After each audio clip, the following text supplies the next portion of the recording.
Hello everyone, this is Crustomania and welcome back to another video. In this video, we're going to be looking at the 10th and final card that I purchased from TCG Player. Now, a little context, I basically bought 10 cards here on TCG Player because I saw a 9 card lot on eBay, which was actually more expensive, and in reality, I got another extra card here on TCG Player for half the value, including shipping and taxes than I would have on eBay for the same conditioning of cards. Now there are a couple cards that I got that were a bit different, but for the most part I almost got one-to-one same cards from the eBay lot or the eBay listing as I got on TCG Player. There are only maybe one or two cards that were a bit different, but for the most part I got pretty much the same cards. And this is the very last card that came in a plain white envelope. As I mentioned before, I want to see when I purchase these cards what the packaging style was and what the actual card condition is. If it was truly heavy played, if it was maybe better than heavy played, or if it was a lot worse than heavy played, what TCG Player actually considered heavy played. Because only one card I purchased had a picture, the rest of them don't. So you're basically buying, for me, like based on price. So I was going for like the lowest price per se, and was just around the lowest price. So I wouldn't say I got the lowest, but sometimes I did, sometimes I didn't.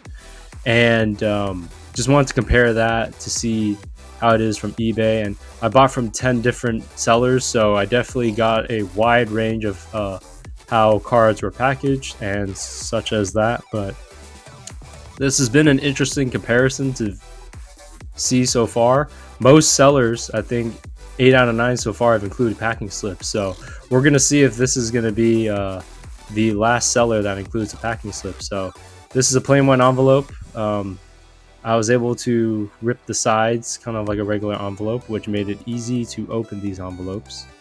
But they do get up pretty good in the USPS transit. And there is another packing slip. So that makes it 9 out of 10 sellers include a packing slip on TCG Player. Whereas on eBay, I want to say 2 out of 9 sellers have included packing slips with their cards, which is very interesting to me because I think when I did the whole Crustal Master set, I didn't get the packing slips, but this one came in a card saver. I didn't realize that. When I was feeling it around, I thought it was going to be a top loader. So this is the Ninetails from base set. Now, this is a card I thought I had when I was younger. I remember seeing this card, but for some reason, I guess I didn't have it. So I ended up getting it again. I saw this card at card shows, but I thought I had it already. So I was like, I don't really need it. And I realized I never even had it to start with. So when I saw it at the card shows, I probably should have picked a sub of these up in the conditionings that they were in about a year or two ago. But what can you do? So this is the Ninetails from base set. Really, really cool card. I really like it. This one is in heavily played condition, and I can see why, just because of the whitening, some of the edges, also the black spots in the front. So I can kind of see how this is more of a heavily played card. But nonetheless, this is a really cool card. I really do like this Ninetails, like the artwork of it. The background's really simple, but like the Ninetails really just stands out. It's not as cool as the Obsidian Flames, I guess, illustration rare for Ninetails. It's not as flashy, but this one, I just like the simplicity of it.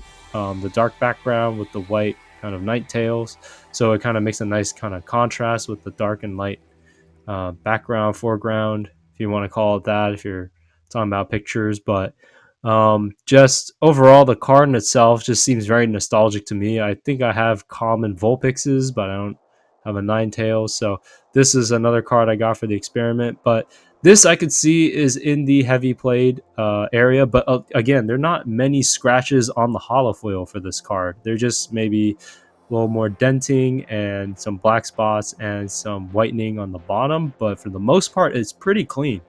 I guess the black dots would make it a bit unfortunate for you if you were to put this card in a sleeve and put in your binder.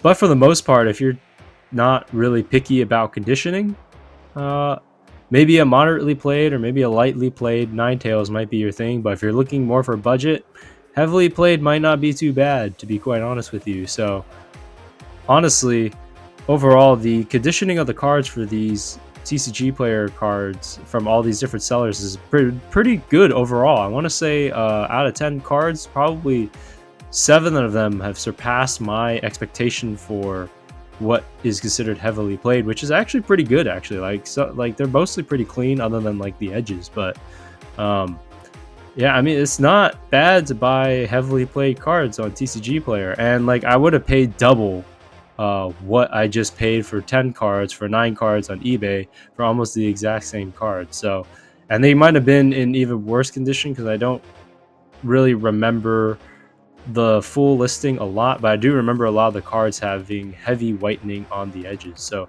these ones don't have super heavy whitening on the edges, it's just kind of a lot of black spots. So we'll see how that goes with the experiment down the road, because I do plan to try and grade these cards through GameStop. So we'll kind of see how that goes, which is why I chose 10, because that's the experiment I'm going to do next, is go 5 and 5, see how they do. I expect low grades, but I'm pretty sure that some cards will make it through, or they may be rejected. But the holofoil patterning for this Ninetails is super cool. I really do remember the Ninetails sitting there, although for the longest time I thought the background was a bit different than what it was, but it's really cool. It seems very Esper-ish, I guess, like Espers or Embers in the background. So almost seems like a ghost type, but it's a fire type, which is really cool. And this is the back of the card. So we will see how these cards do in terms of when I do grade them. I'm going to be doing them in 2 batches of 5, hopefully, maybe split them up here and there, but we'll see how they do. But I do want to see how these cards do getting graded, because that was the experiment that I want to do, was kind of grading some heavily played cards. And I didn't spend too much on the heavily played cards, so I'm expecting low grades and kind of see where it goes from there. If it even can do that, or if PSA will take these cards and grade them or reject them if they're damaged. So you gotta spend money to make some content. So anyways, I'll see you guys in the next video. Have a good one, everyone. Peace.